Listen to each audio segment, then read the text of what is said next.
Pemirsa, bangunan musola 3 lantai di Pondok Pesantren Al-Ghazini, Buduran, Sidoarjo, Jawa Timur, ambruk saat digunakan beribadah pada sore hari 29 September 2025. Pengasuh Pondok Pesantren mengatakan bahwa bangunan musola yang roboh itu memang masih dalam tahap pembangunan. Saksikan dalam segmen Benang Merah episode Petaka saat Rokaat kedua.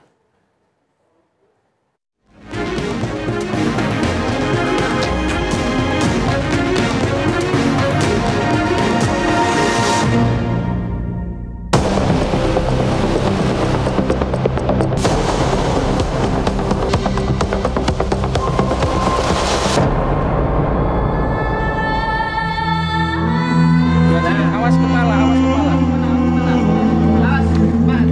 Nih, kawal keluar. Duduk. Kita dari pihak keluarga sudah pasrah, sudah ikhlas 3 hari menunggu. Gitu loh, sedangkan tadi di tempat kejadian itu sudah bau seperti itu kan tadi sampai bau. Ya apa bau nggak enak sudah gitu loh. Alhamdulillah.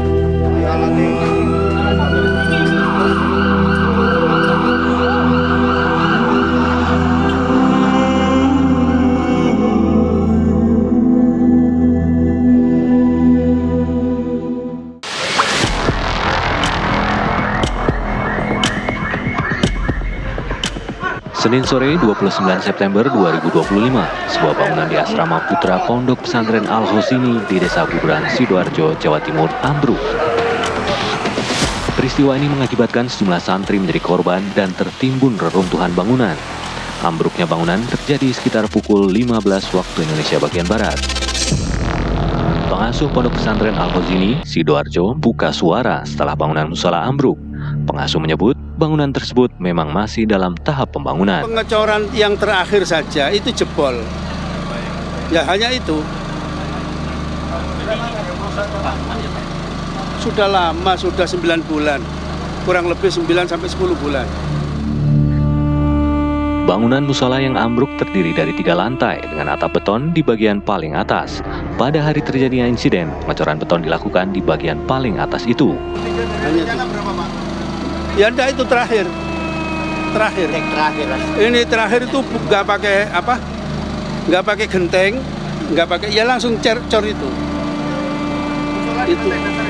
Iya. Ini katanya tadi lagi ngecor itu. Iya. Kenapa tidak dihentikan waktu santri lagi sholatnya? Nah itu nggak tahu. Mungkin sudah selesai atau gimana nggak tahu.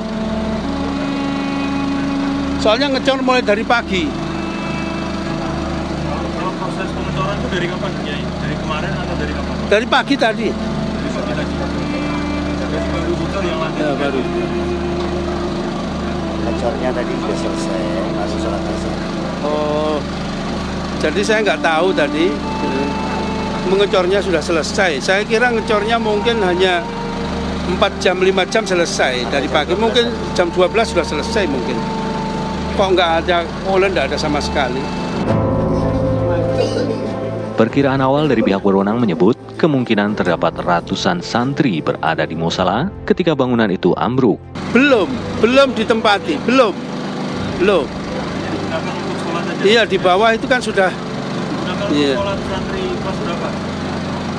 Ya, mestinya semua. Cuman kan waktu asar itu kan banyak yang istirahat, banyak yang masih kegiatan di luar musola kan gitu.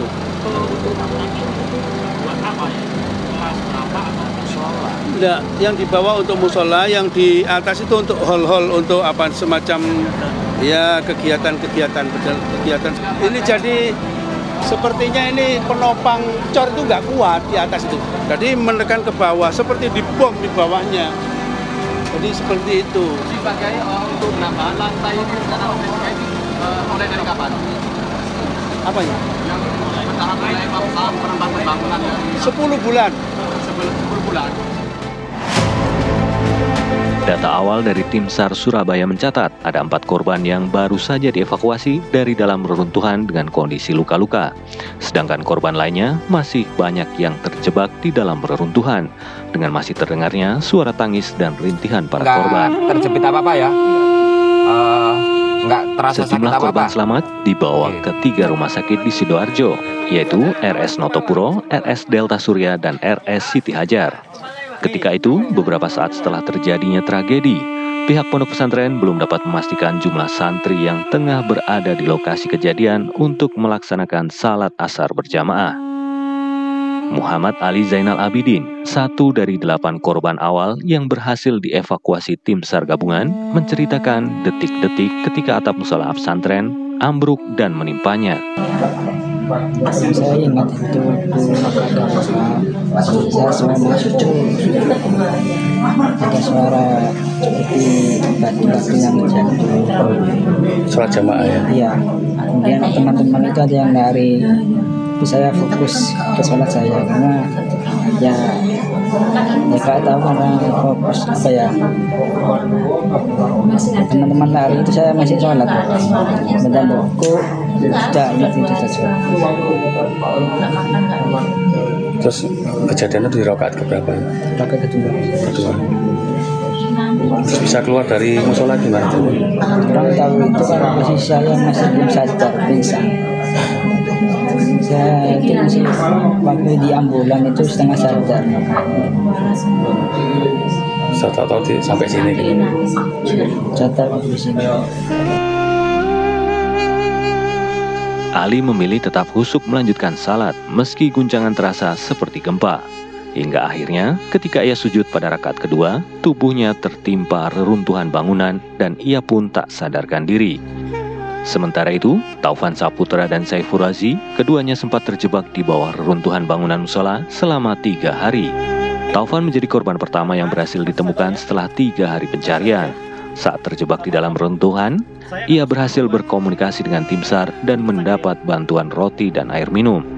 Sedangkan Saiful Razi bertahan 3 hari tanpa makanan, tanpa tidur, dengan sedikit udara dari celah sempit sambil terus berzikir dan berselawat. Tercatat 167 orang santri menjadi korban dalam robohnya bangunan musola di Pondok Pesantren Al-Ghazini, Buduran, Sidoarjo, Jawa Timur. Dalam insiden ini, sekitar 100 orang selamat, sedangkan puluhan korban lainnya dalam proses pencarian dan evakuasi oleh tim SAR. Saya kira memang ini takdir dari Allah. Jadi semuanya harus bisa bersabar dan mudah-mudahan diberi ganti oleh Allah yang lebih baik, diberi pahala yang sangat-sangat apa yang nggak bisa mengutarakan. Mudah-mudahan ya dibalas dengan kebalasan kebaikan oleh Allah Subhanahu wa Ta'ala yang lebih daripada musibah ini.